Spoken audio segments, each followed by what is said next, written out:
네, 안녕하세요. 네, 신홍화사입니다.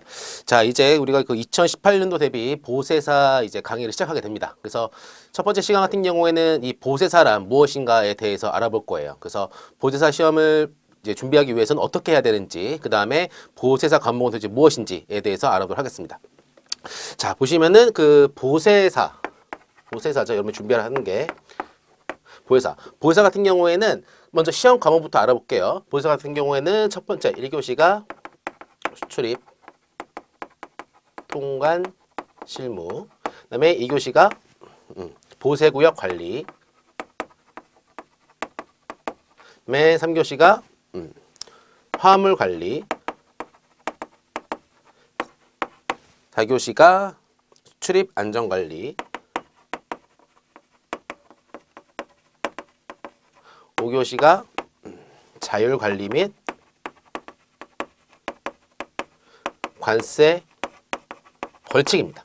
그래서 보세사 같은 경우에는 이제 전문 국가공인 전문 자격사 시험이에요. 그래서 총 과목이 이렇게 5가지로 나뉩니다. 그래서 그 시험 같은 경우에는 쉬는 시간 없이 한 번에 진행이 되거든요. 근데 보면은 문제가 각각 25문항이에요. 문제는 25문항. 그래서 오지선다입니다. 오지선다. 그래서 보세사 시험 같은 경우에 이렇게 5가지 과목을 준비를 하면 돼요. 그래서 보세사 같은 경우는 교재가 이제 한국관세물류협회에서 나오거든요. 근데 그 교재도 좋지만 그 교재보다 이런 파트에 대해서 제 교재 같은 경우에는 더욱더 많은 양을 좀 실어놨습니다. 실제 내용에 대해서. 그래서 1번, 2번, 3번, 4번, 5번 과목이 있는데 얘네 같은 경우에는 그 법이에요. 법 시험입니다. 법. 그래서 법 시험인데 법 같은 경우에는 일단 법이 있고 그 아래 시행령이 있고 그 다음에 시행규칙이 있고 그 다음에 고시가 있어요. 고시. 그렇죠? 그래서 법에 대해서 이제 이 법에서 어떠한 경우에는 대통령령으로 정한다. 면 이 대통령령이 있고 그 다음에 이것에 대해서는 뭐뭐뭐는 기재부령에 정한다는 규칙이고 그 다음에 이 기재부 법에서 이러이러한 것들은 관세청장이 정하는 바에 따른다라는 것들은 고시입니다. 그쵸? 얘는 대통령령, 그 다음에 얘는 기재부령, 얘는 그 관세청 고시로 운영이 돼요. 그래서 법은 이렇게 하고 있죠. 그래서 요게 바로 실무죠. 실무. 그래서 우리 시험 같은 경우에는 법, 령, 규칙 다 나오는데 고시 같은 경우에도 나옵니다. 왜냐하면 여러분들은 이제 보세사 시험 같은 경우는 전문 자격사니까 보세 화물과 관련된 사항에 대해서 실무적으로 자세하게 알아야 되기 때문에 요 고시 내용도 시험 문제 나옵니다. 시험에 나와요. 그쵸? 그래서 요거를 에 대해서 교재에 다 정리가 되어 있습니다. 모든 것들이 다 정리가 되어 있어요. 그렇죠? 자, 첫 번째 수출입 통관 실무라는 과목을 알아보면은 이 같은 경우에는 가장 기본입니다. 가장 기본적인 과목이에요. 그래서 문제 같은 경우는 시험지가 이렇게 순서대로 되어 있어요. 근데 수출입 통관 실무는 이 하나, 둘, 셋, 네 가지에 대해서 가장 기본적이다. 그래서 수출입 통관 실무는 첫 번째 관세법. 이게 가장 기본이에요. 근데 관세법 아래 대통령령, 그 다음에 규칙이 있겠죠. 그 다음에 관장 고시가 있어요. 고시. 그래서 고시 같은 경우에는 중요한 게 수출통관 사무처리하는 고시, 그 다음에 수입통관 사무처리하는 고시, 그 다음에 반송통관 사무처리하는 고시가 있습니다. 그래서 이 관세법과 령, 규칙, 고시 같은 경우에는 요 3가지가 가장 포인트예요. 뭐예요? 관세청장이 정하는 수출 신고, 수출 등을 할 때 어떠한 사항에 대해서 관세청장이 정하는 바에 대해서 세부적으로 이러한 법, 령, 규칙에 대해서 너무 다 넣으면 포괄적이니까 이런 것들을 관세청 고시로서 운영합니다. 요건 다 실무예요. 실무입니다. 그래서 수출입 통관 실무 같은 경우에는 관세법에서 문제가 나오고 이것뿐더러 요 3가지가 핵심이다. 그런 내용들이 다 교재에 있고 제가 중요한 부분 같은 경우에는 핵심어 어휘로 다 밑줄 쳐놨어요. 볼드로 해놨습니다. 그래서 이런 것들 위주로 보면은 절대 틀릴 리가 없어요. 그렇죠? 그래서 이게 가장 기본법이다. 수출입 통관 실무 가장 기본입니다. 요거를 알아야지만이 여기서 나오는 것들을 여러분들이 그런 용어의 정의나 그 다음에 어떠한 보세 제도, 프로세스에 대해서 여러분들이 제대로 알 수가 있어요. 제대로. 이게 중요합니다. 수출입 통관 실무가 가장 중요해요. 그리고 1번 같은 경우에는 여러분들이 과목 선택을 전략을 짤 때 객관 시험이니까 그렇게 뭐 암기할 필요가 없어요. 이게 맞는지 틀리는지만 알면은 객관 시험 같은 거 다 맞출 수가 있어요. 그렇죠? 그래서 수출입 통관 실무는 가장 중요하다. 가장 기본이고 이거는 이제 전략 과목입니다. 최소한 80점 내지 90점 이상 목표로 해야 돼요. 다 맞출 수 있습니다. 자, 그 다음에 보세구역 관리예요. 보세구역 관리. 보면은 보세구역이라고 되어 있죠? 이것도 역시 관세법에 보면은 나중에 다 배웁니다. 관세법 보면은 보세구역에 관련된 그 법 내용들이 있습니다. 관세법에 보면은 역시나 령, 시행규칙에 그 보세구역에 관련된 내용들이 있어요. 그래서 보세구역 같은 경우는 나중에 배우겠지만 지정보세구역, 그 다음에 특허보세구역, 그 다음에 종합보세구역이 있습니다. 그래서 이거에 대해서 이러한 보세구역 같은 경우에는 어떠한 절차에 따라서 업무를 하는지에 대해서 나와 있어요. 이 두 번째가 왜 있냐? 우리 시험 뭐예요? 보세사입니다. 보세사. 그래서 이제 보세사가 되시면은 이러한 보세구역에서 여러분들이 근무를 하시면서 우리 창고 또는 공장 이러한 보세구역에 들어가는 물품 그리고 나가는 물품 그리고 그 창고 내에 또는 공장 내에 있는 물품에 대해서 보세 상태이기 때문에 아직 관세를 납부하지 않았어요. 보세 상태 물품에 대해서 여러분들이 잔량 관리에 대해서 하게 됩니다. 그다음 필요한 경우에는 그 물품에 대해서 보수 작업을 하게 되어 있어요. 그렇죠? 관세를 납부하지 않은 물품 같은 경우에 그냥 손대면 안 되겠죠? 그렇죠? 위험하죠. 그렇기 때문에 여러분들이 그러한 그 보세사 같은 경우에는 이러한 보수 작업 같은 경우에도 보세사 입회하도록 하게 되어 있습니다. 그래서 이게 바로 보세구역 관리예요. 이것도 역시 보다 관세법, 그다음에 형 규칙이 나왔고 고시가 있습니다. 고시가 있어요. 고시 같은 경우에는 빼서 보면은 지정보세구역에 관한 고시가 있습니다. 지정보세구역. 그래서 지정보세구역은 이제 지정 장치장, 그다음에 세관 검사장이 있습니다. 두 가지. 그다음에 특허보세구역. 특허보세구역 같은 경우에는 이렇게 쪼개지죠? 이렇게 배우세요. 창공, 전, 건, 판.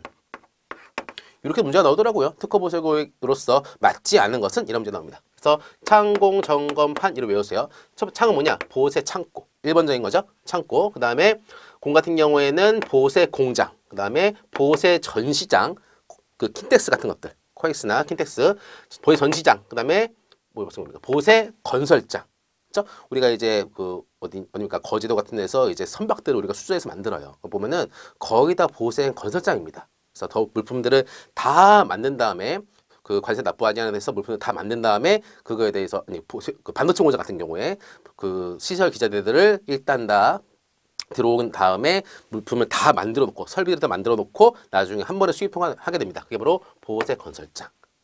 그 다음에 면세점이 있죠. 보세 판매장이 있습니다. 자, 이러한 곳 같은 경우에는 이제 자율관리를 위해서는 나중에 다 배웁니다. 위해서는 보세사를 반드시 채용을 해야 돼요. 그리고 자율관리가 아니다 하더라도 이러한 보세, 특허보세구역을 운영한 자 같은 경우에는 보세사를 채용하도록 되어 있습니다. 그래야지 그 전문 자격사가 보세 화물에 대해서 관리를 하게 되어 있죠. 그렇죠?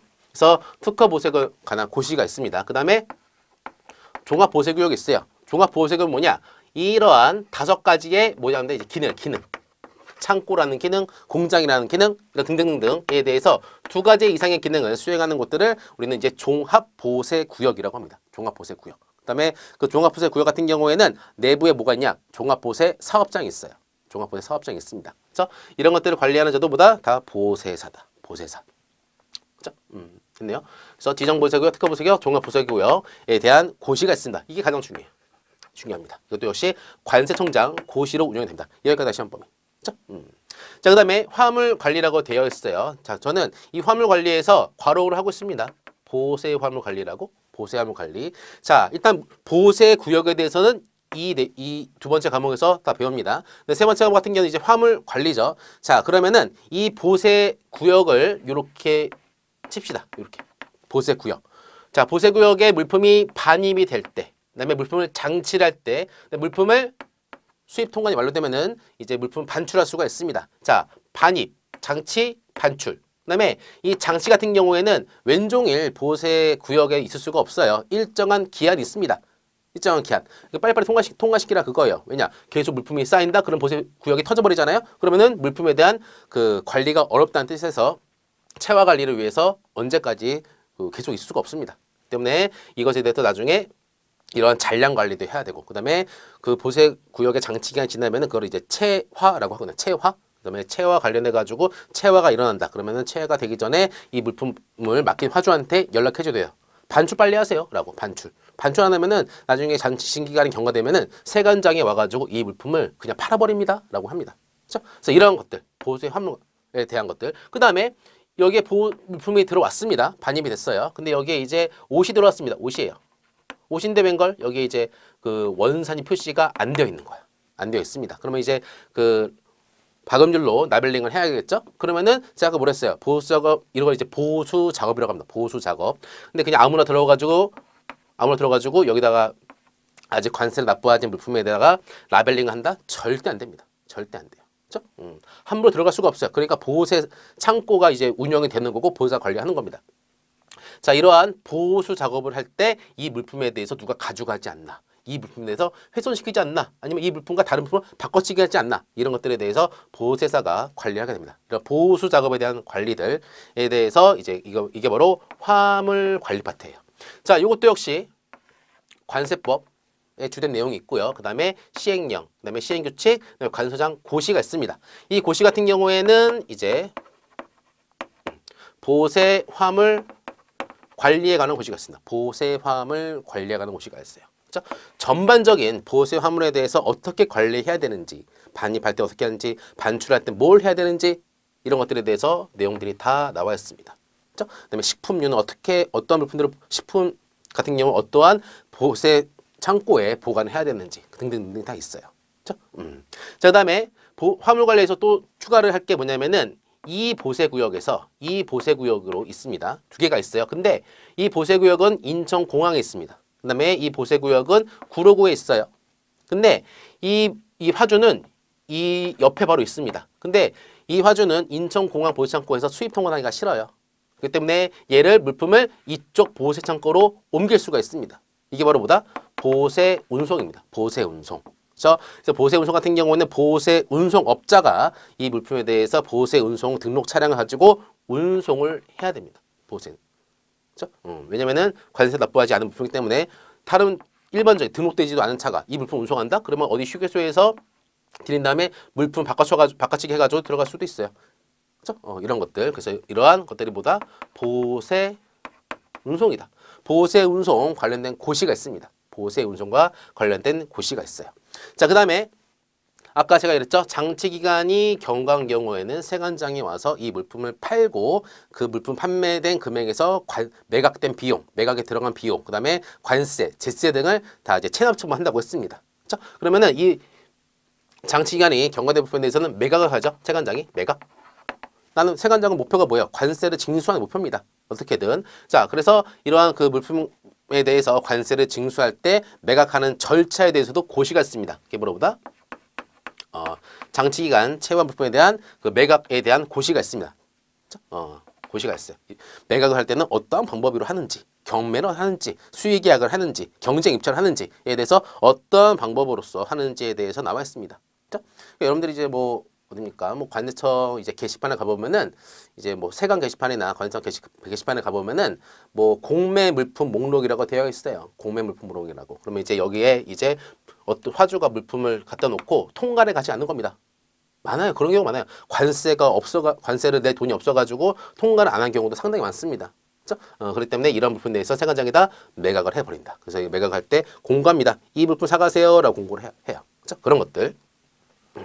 이 바로 화물 관리 파트. 그렇죠? 됐습니다. 그 다음에 기타 환적 관련 고시 등등이 있는데 이거는 나중에 세부적으로 설명드릴게요. 그렇죠? 실제 과목에서. 자, 그 다음에 수출입 안전관리라는 과목이 있어요. 수출입 안전관리. 요게 이제 좀 재밌는 과목이에요. 자, 얘는 두 가지로 쪼갤 수가 있어요. 첫 번째, 국경감시. 국경감시. 이 느낌은 뭐냐면은 우리나라에 외국 물품이 들어오죠. 그러면은 여러분들은 이제 아직 그 보세화물에 대해서 전문적으로 이제 종사하신 분도 있고 이런 보세에 대해서 처음 접하신 분도 있을 거예요. 자, 보시면은 웬만한 물품들은 다 컨테이너로 들어옵니다. 그러니까 한국 같은 경우에도 ULD라는 이러한 그 운송 용기가 있잖아요. 그렇죠? 근데 여기에 보면은 물품을 넣고 다 닫아버려요. 뭐 한다? 실링한다. 실링. 봉인합니다. 봉인. 그래서 물품이 들어오면은 이 물품이 도대체 무엇이 있는지 알 수가 없습니다. 봉인하니까.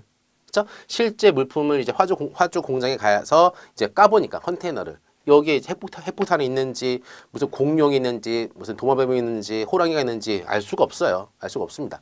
그래서 다른 수출 국가에서 우리나라로 물품이 수출이 될 때 이제 여기서 운송을 하는 포워딩. 근데 포워딩이 선사 또는 항공사한테 정보를 주겠죠. 어떠한 물품을 보내자라고. 그러면 얘도 여러 가지 화물들을 다 취합해가지고 자, 여기에 자기의 운송 용구에 들어가는 물품들을 다 열거하게 됩니다. 그다음에 이것들에 대해서 출항하기 전에 우리나라 세관에 쏴줘요. 정보를.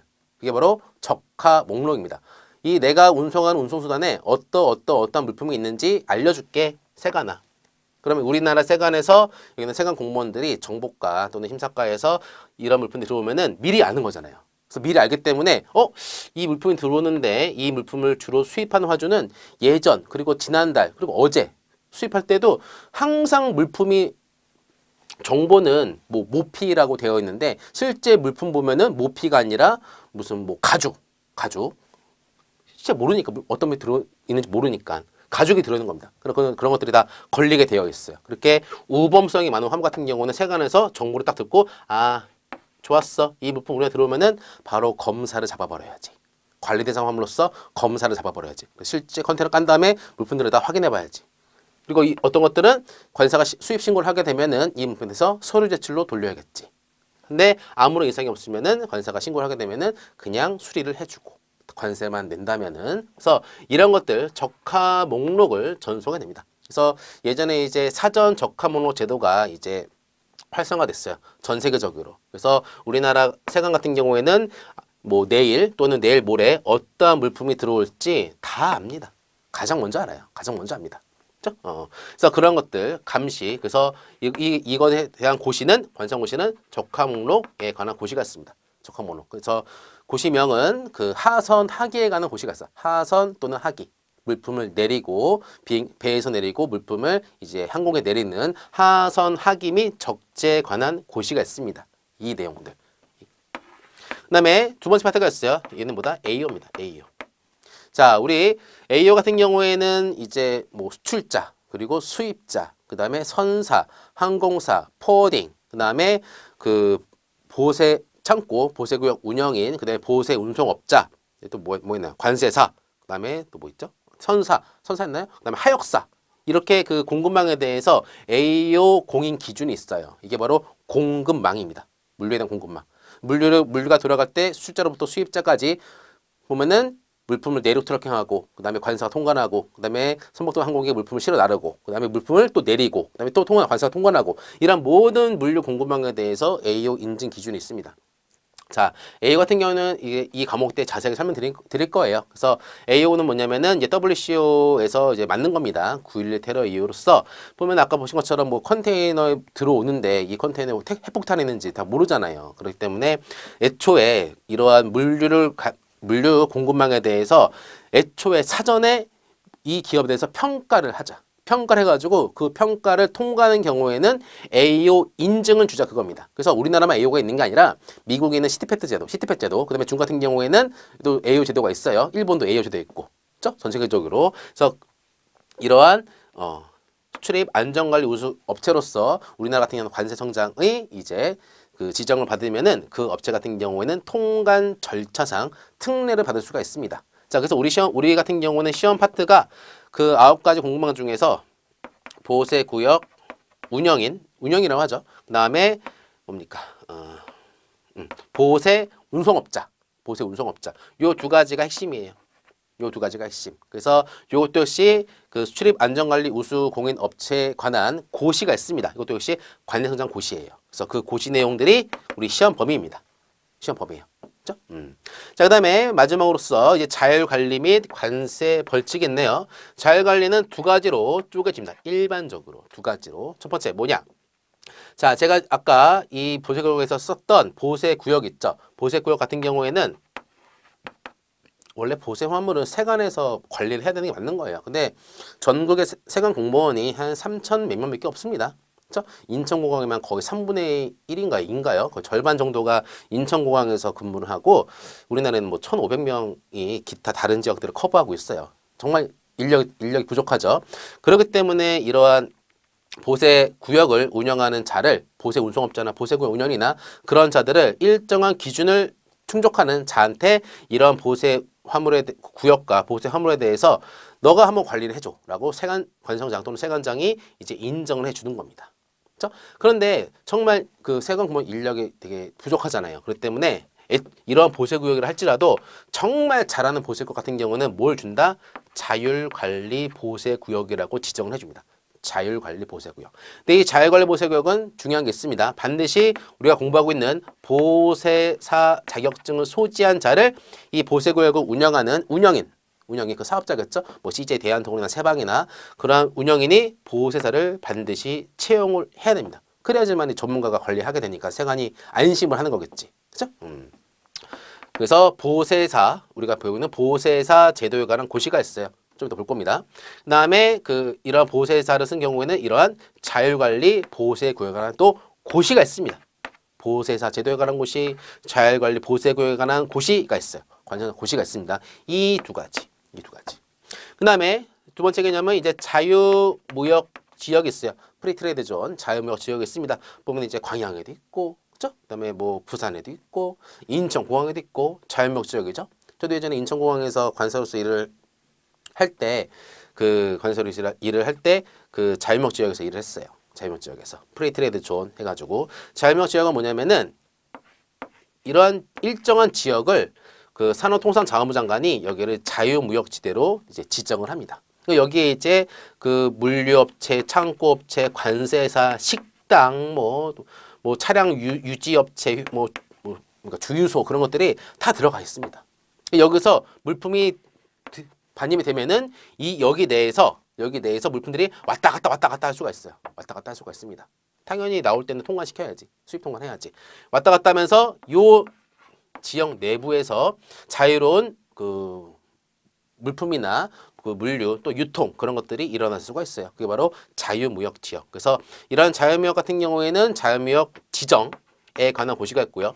그냥 지정해주면 안 되죠. 여러 가지 상황을 봐야지. 주변에 뭐 공장이 있고 뭐 항만이 있어야 돼. 공항 또는 항만이 있어야 되고 뭐 그런 배후 시설들이 있어야 됩니다. 그래야지만 여기가 활성화가 되는 거겠지. 그렇죠?